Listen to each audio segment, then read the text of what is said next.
Chris Eubank Jr. is literally the epitome of a guy who looks great in training, who looks great in practice, but he cannot transfer that ability under the professional lights in the ring. He becomes a completely different person. And I made the analogy, Chris Eubank Jr.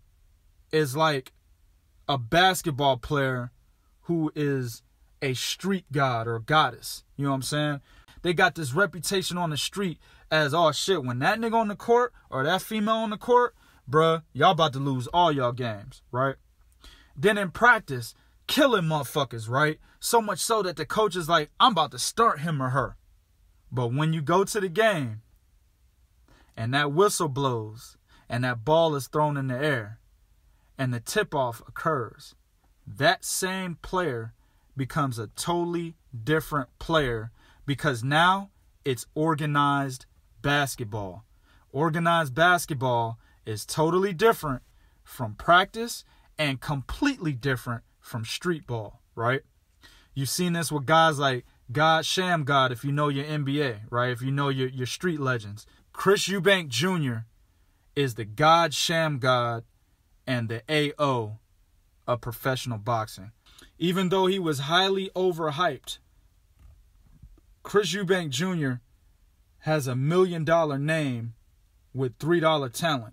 I've said before now, this is the best fighter in the world. I mean, in my view, people say I'm crazy, but take into consideration that I've been a former participant of this particular business. And I'm telling you that this man is going to be better than Floyd Mayweather Jr. Is this a fucking joke? Somebody tell me this is a fucking joke. Tell me, somebody. Is it a joke?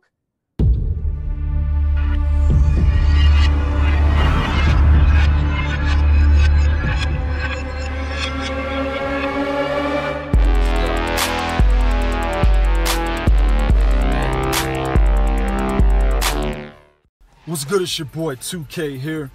Shout out to the movement and everybody who's moving with us. If you haven't already done so, I suggest you visit the website 3kingsboxing.com and get the latest and greatest. Man, oh man, oh man. Yo, I'ma just tell y'all like this, man. This video right here was supposed to happen sometime last year, right? Back when Chris Eubank Jr. first entered the World Boxing Super Series at 168 pounds before he fought Anvi Yildirim. I think it was before they even announced that that was going to be his first fight, right? I was supposed to drop this video because around that time, there was so much motherfucking hype over Chris Eubank Jr. that it was literally making me sick. You know what I'm saying?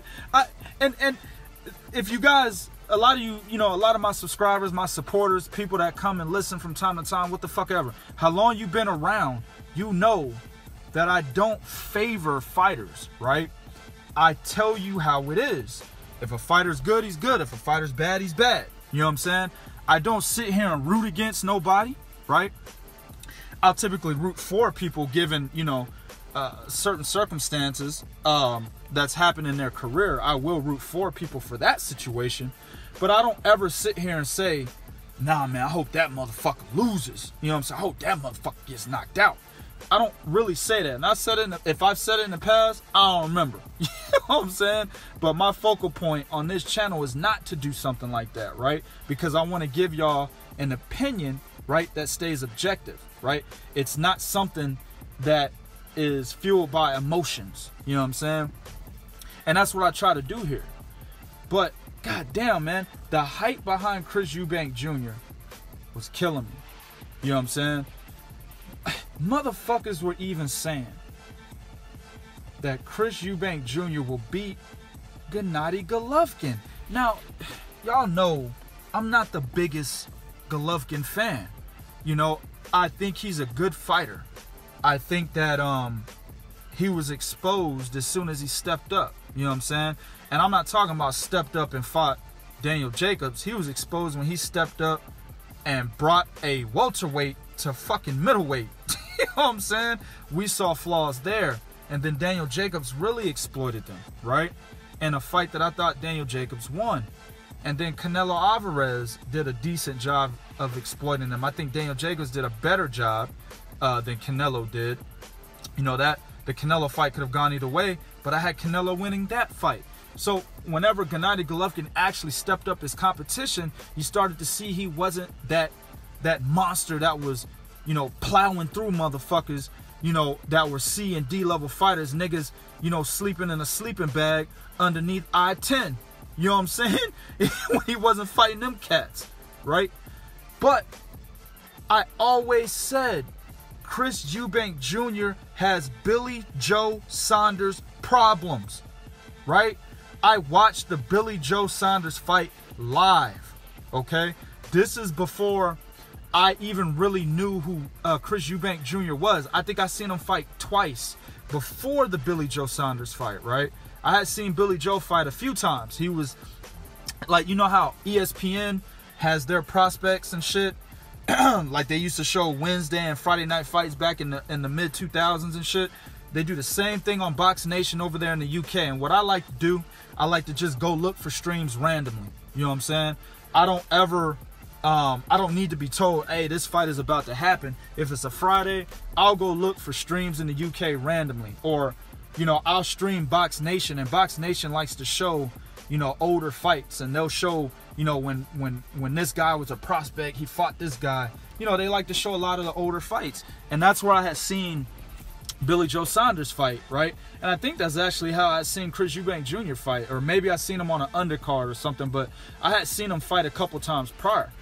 And when that fight was announced and made, I thought it was a good fight. I was like, oh yeah, these two guys, they're pretty good. Good prospects. We're going to see who the better prospect is, right? And when I watched that fight, I saw how Chris Eubank Jr. has a lot to work on. Very wild, right? One thing I will say this, let me say this. He has a throwback style.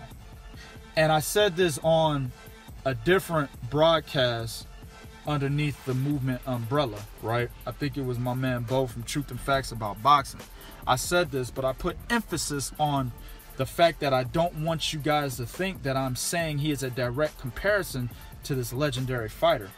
But stylistically, he's a throwback fighter like this guy, and that's Henry Armstrong, right?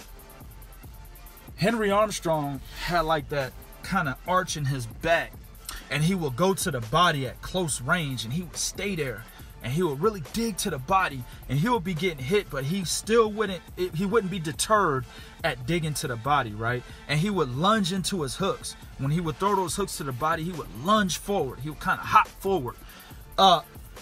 If you watch Chris Eubank Jr. against Anvi Yildirim, that's what the fuck he was doing until the knockout happened, right? That's the type of fighter Chris Eubank Jr. is. He's a throwback fighter, and he kind of reminds me of Henry Armstrong in that regard, right? How he goes to the body. But he leaves himself wide the fuck open. If you got a jab, if you have a remotely good jab, you know what I'm saying? Like, you don't even need an Oscar De La Hoya jab, right? You don't need a Pernell Whitaker jab, right? You don't need a Tito Trinidad or Felix Sturm jab. You know what I'm saying? You could have a regular jab. You know what I'm saying? Juan Diaz. You know what I'm saying? Yeah, motherfucking Juan Diaz jab, dog. You will beat, or at least you will be able to tame Chris Eubank Jr. because he has no answer for the jab. He's so wide the fuck open. It gets to the point where he looks like a one-dimensional fighter when you utilize the jab and movement remotely well. And that's what Billy Joe Saunders did against Chris Eubank Jr. Of course, Eubank Jr. had his moments, but Billy Joe Saunders showed that in that fight, he saw what worked and he stuck to the game plan, and that was literally to jab and move. That's it. You know, at times, Billy Joe would get caught in firefights, but at the majority of the time, he made Chris Eubank Jr. miss, right? What does that remind you of? Just like the fucking George Groves fight that just happened last weekend. George Groves is making the dude miss. I seen multiple fucking times. Chris Eubank Jr. would lunge in with a hook to the upper body, and George Groves would pivot, B. Hold on. Did y'all hear what the fuck I just said? I said George Groves would pivot. When the fuck has George Groves displayed elite level movement, right, in his career?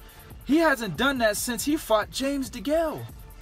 That was what, 2011, right?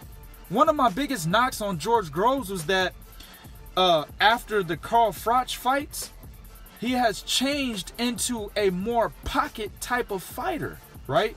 And he gets tired very fast.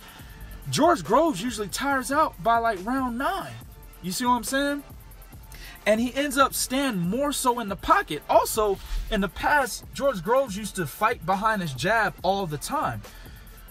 Leading up to this fight, because he didn't do that, he didn't do what he normally does in this fight, but leading up to this fight, he only used the jab every so often. But he was more so looking to get inside or at mid-range distance and kind of fight a phone booth type of fight, right? That's how he fought Fedor Shudanov. Of course, he knocked him the fuck out, but that's how he fought the guy, right? That's how he fought Badu Jack, right?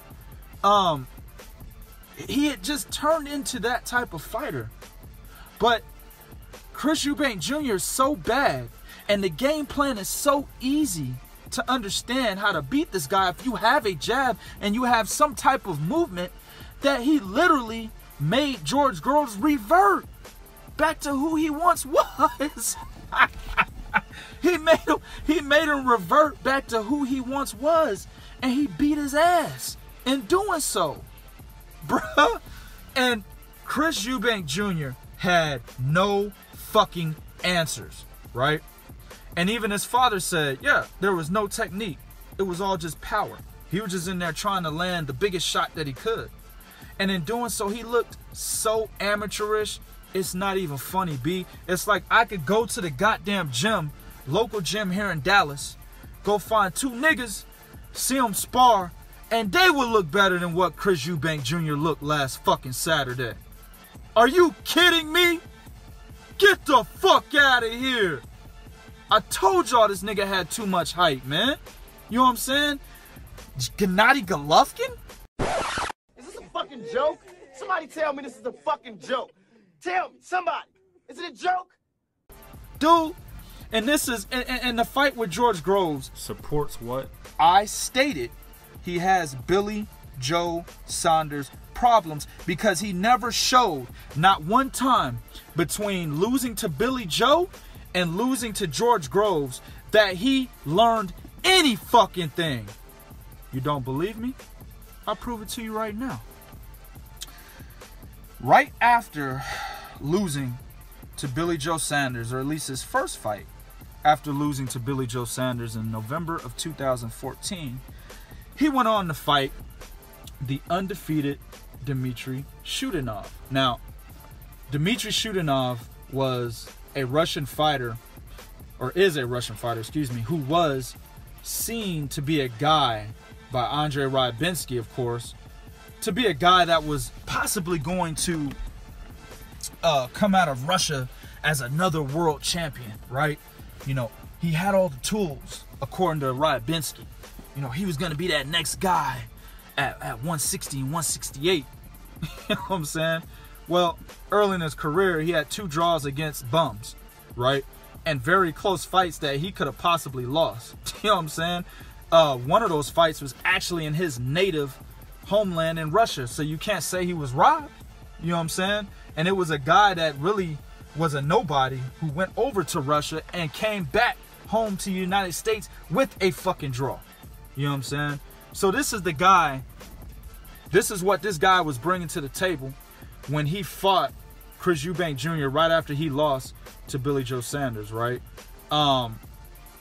He raised a few eyebrows, though. I will say this. He raised a few eyebrows with his unanimous decision win over Patrick Nilsson, who was an American, I won't say standout, But at the time, he was a respectable C-level prospect. Today, you probably don't even know who the fuck Patrick Nelson is, right? But at that time, he was undefeated. People are like, I don't know about that kid. Let's see more. Let's see what he has. You know what I'm saying? And you know, the verdict was up on him. Well, when he lost to Dmitry Shudanov, well, people were like, oh, okay, he's not as good as we thought, right? So, Shudanov, in my opinion, C to C- level fighter, right? Let's go to the next fight. Tony Jeter, right? He wins that fight by knockout in the second round. By the way, he beat Dmitry Shudanov by knockout in the 12th round, right? Tony Jeter, never fucking heard of him, right? But he did hold that WBC Feaker Box title. Oh, and by the way, Tony Jeter, who could possibly be a relative of Derek Jeter, they look nothing alike, but I just want to say that shit, right? He hasn't fought since losing to Chris Eubank Jr. in 2015. Let's go to the next fight after that.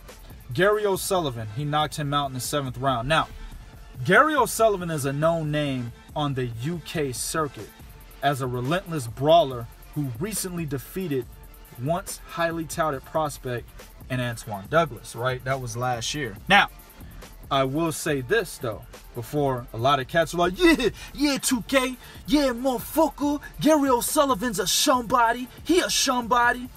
Let me just say this, bro. Antoine Douglas was once a highly touted prospect. That was, of course, before he was knocked the fuck out while sitting on the goddamn ropes previously against Avtandil Kurtzidze, right? Then, of course, sort of the same thing. He was actually winning the fight against Gary O'Sullivan, but the pressure of Gary O'Sullivan ended up being too much, and it broke Antoine Douglas down. Hence how he ended up knocking Antoine Douglas out, I believe, like in the 8th round or some shit like that. Don't quote me. That was a C-level fight any fucking way, right? But ironically, Gary O'Sullivan had only lost, of course, to Chris Eubank Jr. and to Billy Joe Sanders. But he has a resume full of world-class bums. You know what I'm saying? So it's not really saying much that the 2 fights in which he stepped up in, he lost. Because everybody else that he fought in and around, between, before, after, there were bums. And then you got Antoine Douglas, who was no longer a highly touted prospect, who, you know, had an asterisk on his name, like, damn, should we even care about this motherfucker anymore? Right? Because you saw how limited he was against Kurtzidze. So he's not really a somebody we should be going around saying, yeah, Gary O'Sullivan beat Antoine Douglas. No, right? So this is just another guy who is actually very one-dimensional. You know what I'm saying? He can only come forward, and he can only try to get you up against the ropes, and he can only try to hit you with a bunch of wild shots that hopefully land. That's how Gary O'Sullivan fights.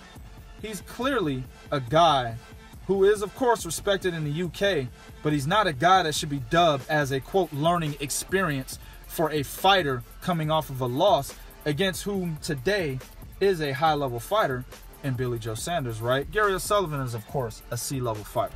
Let's go to the next guy, Nick Blackwell. Now,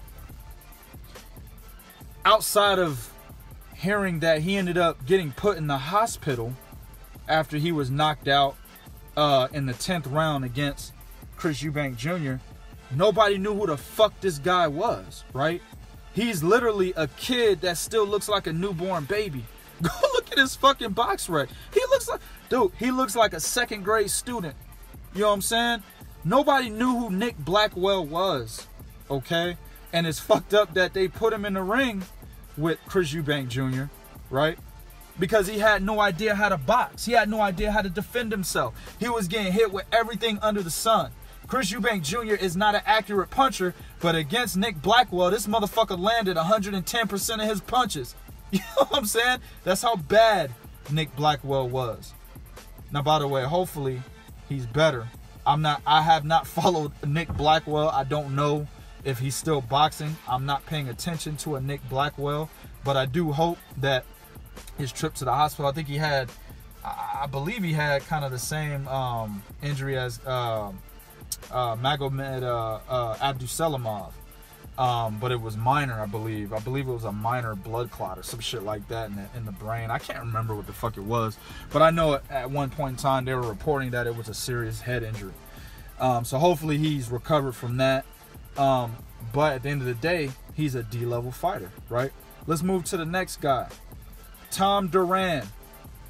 Knocked him out in the 4th round, right? Now, Tom Duran at one time was looked at as a rising UK domestic level prospect who at first glance looked promising, but as you saw more of him, you knew, oh shit, yo, it's only a matter of time. He about to get knocked out by somebody.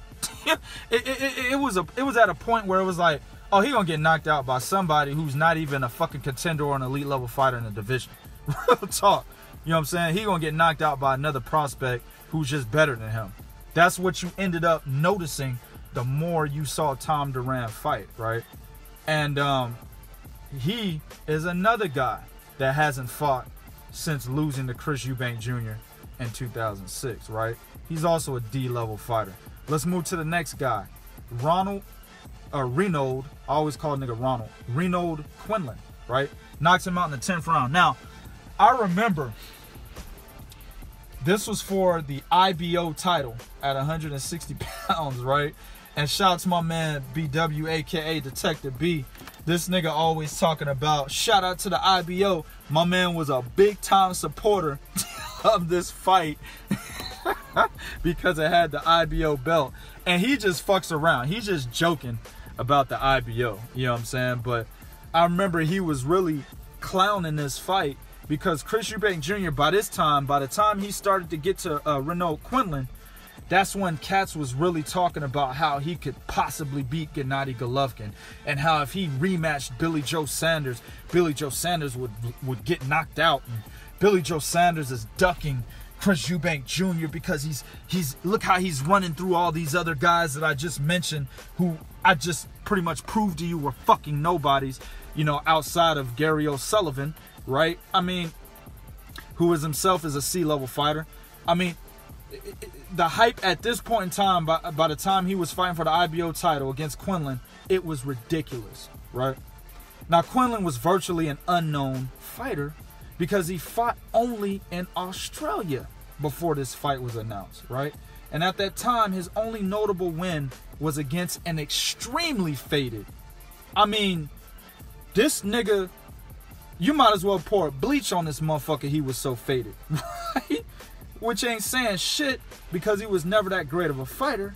And Daniel Gill, that was his only fucking notable win before fighting Chris Eubank Jr. Now, this, of course, as I said, you know, this is the rubbed out Daniel Gill, right? You know, you could have wrote Daniel Gill's name on some fucking notebook paper and pencil and then erased it, and you know how you still see like the markings of his name, Daniel Gill, on the paper? That's how faded this motherfucker was at this time. You know what I'm saying? This is right after he was brutally knocked out by Miguel Cotto. He jumped up another weight class at 168 and then was knocked out by fucking Reynold Quinlan, and this just so happened to be Daniel Gill's last fight before he retired, right? Which he really needed to retire. He was no longer, at that time, Daniel Gill wasn't even a C-level fighter. You know what I'm saying? Quinlan, man, of course, went in there. He got knocked out in the 10th round because he hadn't fought any fucking body. You know what I'm saying? Another guy with a padded record, fighting a whole bunch of Joe Blows that nobody fucking knows, goes in there, gets knocked out by Chris Eubank Jr., right? And I'm going to tell you why, even though I'm going through his, the 8 fights that he had after losing to Billy Joe Sanders and before losing to George Groves recently, even though I'm going through these 8 fights and I'm being critical, I'm going to tell you why I still rate Chris Eubank Jr. a B- level fighter. And this should be evident as I'm going through these names, right? Let's go to the next fight, and this will be the 7th fight, Arthur Abraham. Now, he won pretty much every round. I think I gave 2 rounds to Arthur Abraham in that fight. That's a fight that I saw live. But this was a this was a 38-year-old Arthur Abraham, man. Let me tell y'all something, dog. the style of Arthur Abraham was like a old man, ridiculously low volume style to begin with. The young Arthur Abraham had pretty much very low punch output. He was a guy that would climb up in a shell, right? And he would look for his opportunities. What he would do, and he was a smart fighter, by the way. Arthur Abraham wasn't a dumb fighter. He was a very smart fighter. He would take literally the first 4 rounds off of every fight, right? And in those first 4 rounds, he would literally read his opponent like a book. And then that's when he would implement different techniques. He would subtly implement them after round 4. And you will see Arthur Abraham start to take over fights. And you'll be like, damn, hold on. I got to give him that round. Damn, I got to give him that round. Damn, shit, I got to give him that round. That's how Arthur Abraham fought, right? That's kind of an old man type of style. You know what I'm saying? Like just waiting, reading your opponent like, yeah, you little young whippersnapper, I'm going to go ahead and sit here. I'm going to let you do what you do. Oh, I see you like to do that a lot. Oh, I see you like to dip to the left before you throw that hook. Okay. You know what I'm saying? That's the kind of style he had. So picture that same fucking style, because Arthur Abraham didn't change. He was the same guy, right? Picture that same style at 38 years old, right? Also, let me add that he was exposed to the world previously by Gilberto Zurdo Ramirez, right? As a past his motherfucking prime fighter when he lost his WBO title to Ramirez en route to losing all 12 fucking rounds. He followed Ramirez for 12 rounds, getting hit with a jab the entire fucking time. Getting hit with the 1-2 the entire fucking time. Ramirez would mix it up a little bit, but the story of the fight was Arthur Abraham was running into 1-2s. He no longer had the legs to be able to keep up with the young guys. That was evident against Ramirez. But then Chris Eubank Jr. fights him. So what does this fight really even fucking mean? You know what I'm saying?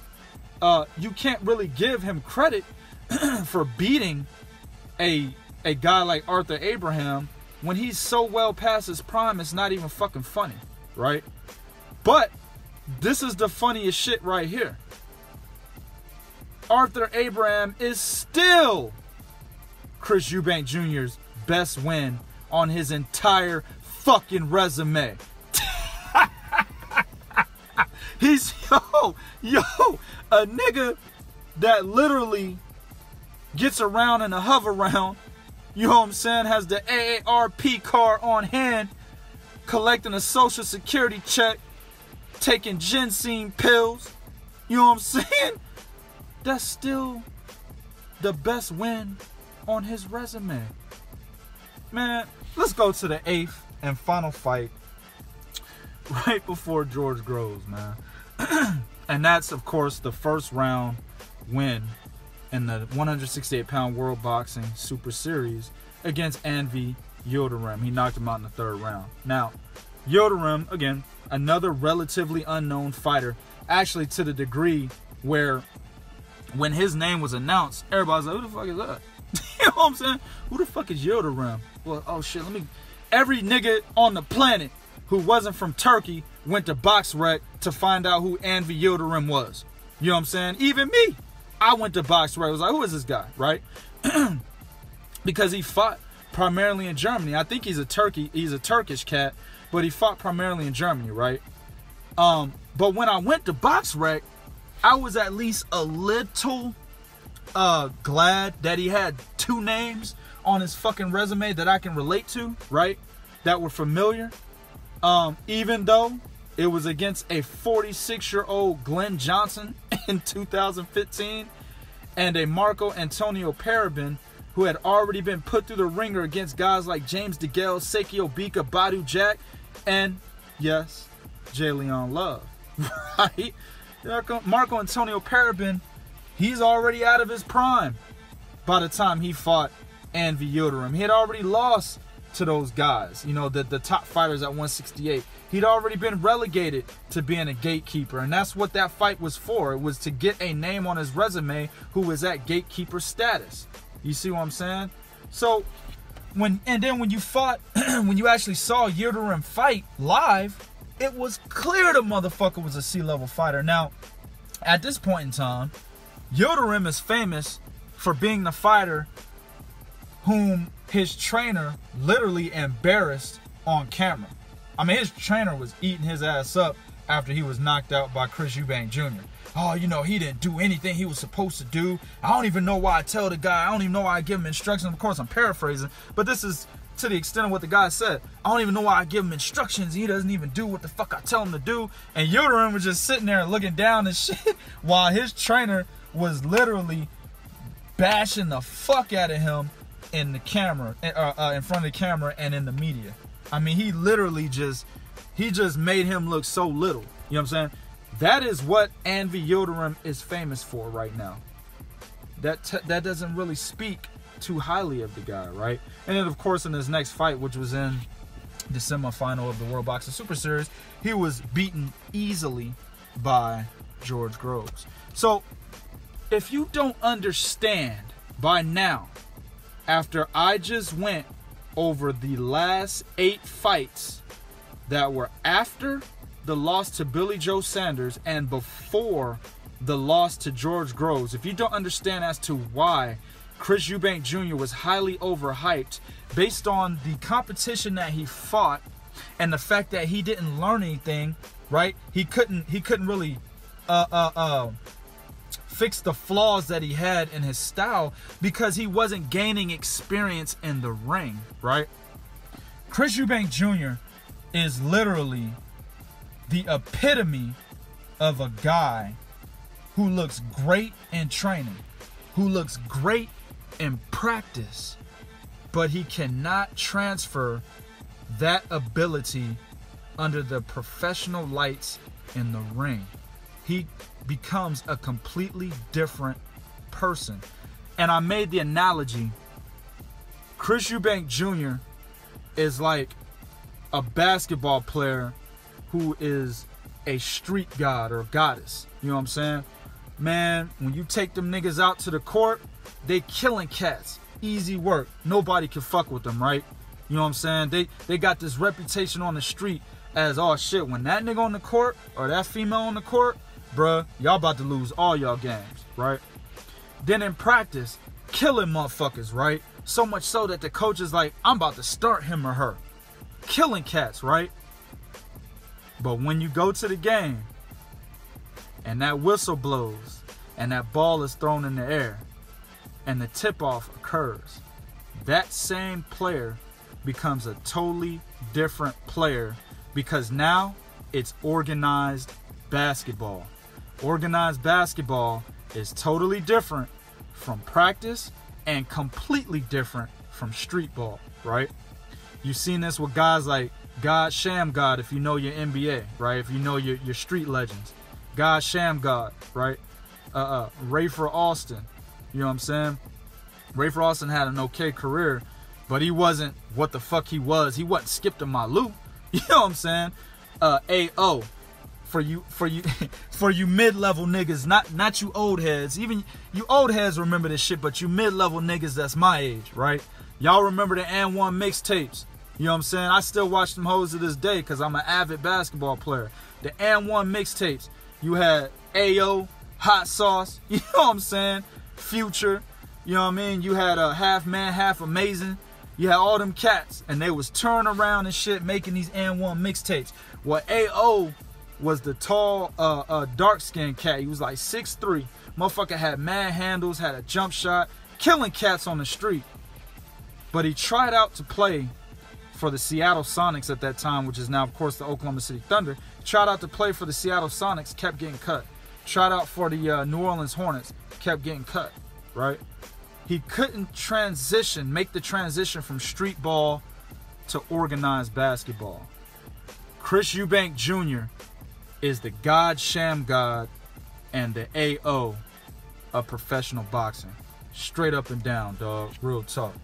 And also to address what I said earlier, after I've already broken down the 8 fights that he had after losing to Billy Joe Saunders and before losing to George Groves, you notice he actually ran through pretty much all of those fighters.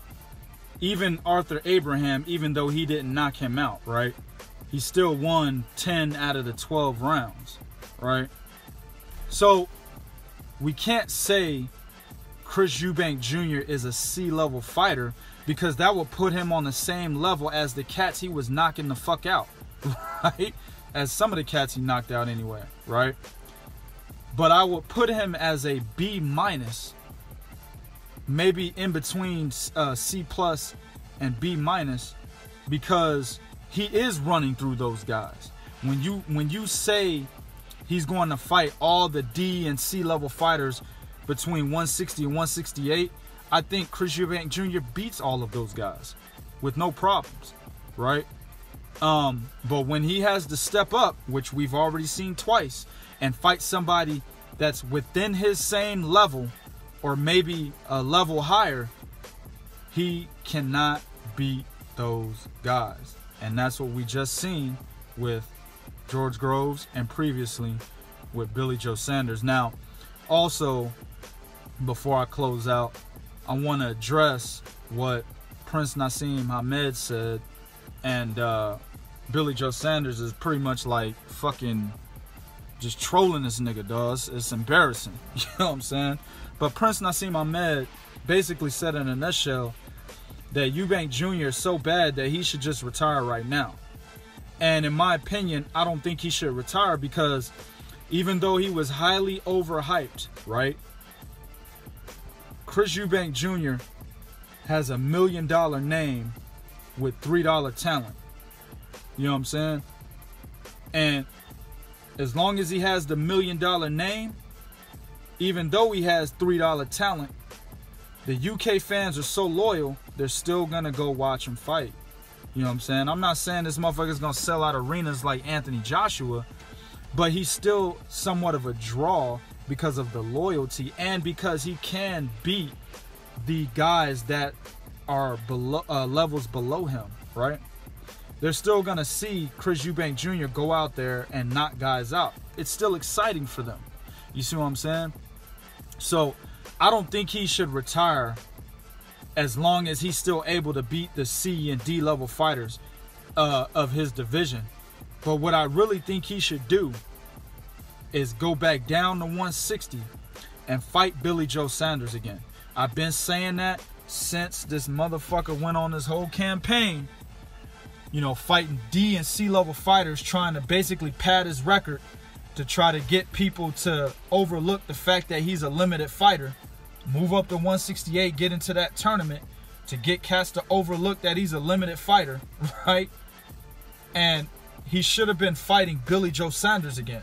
That's what he should have been doing. Or he should have fought some of the other guys at 160 that are B level over here in the United States, like Gabe Rosado, you know, Curtis Stevens, Willie Monroe.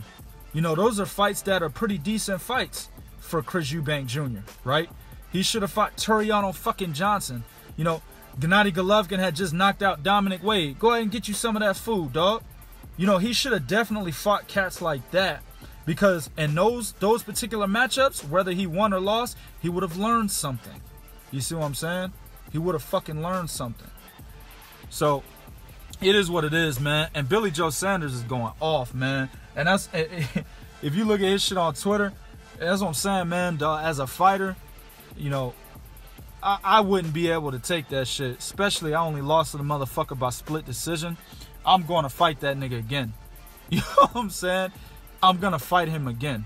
Or at least I'm gonna troll him and try to get him to fight me again. Because at this point in time, Billy Joe Saunders has pretty much established himself at 160. You know, he beat the fuck out of David Lemieux. Another guy that Chris Eubank Jr. should have been looking at fighting, right? He beat the hell out of David Lemieux. He's got Gennady Golovkin looking like he's ducking him, even though Golovkin's looking for the big money fight with Canelo. If I'm Golovkin, man, I would have been trying to unify, because that's what your coach tried to tell everybody. The reason why he stayed at 160 so long is because he wanted to unify and possibly become undisputed. Well, he had that opportunity to do so, and he turned it down more than once.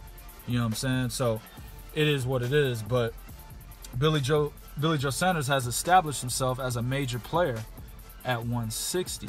So he might not even entertain a fight with Chris Eubank Jr. now because he's so far ahead of him. But if I'm Eubank Jr., I'm still looking to get that fight, because if he beats Billy Joe Sanders, it's better now because of the established status that he has in the division.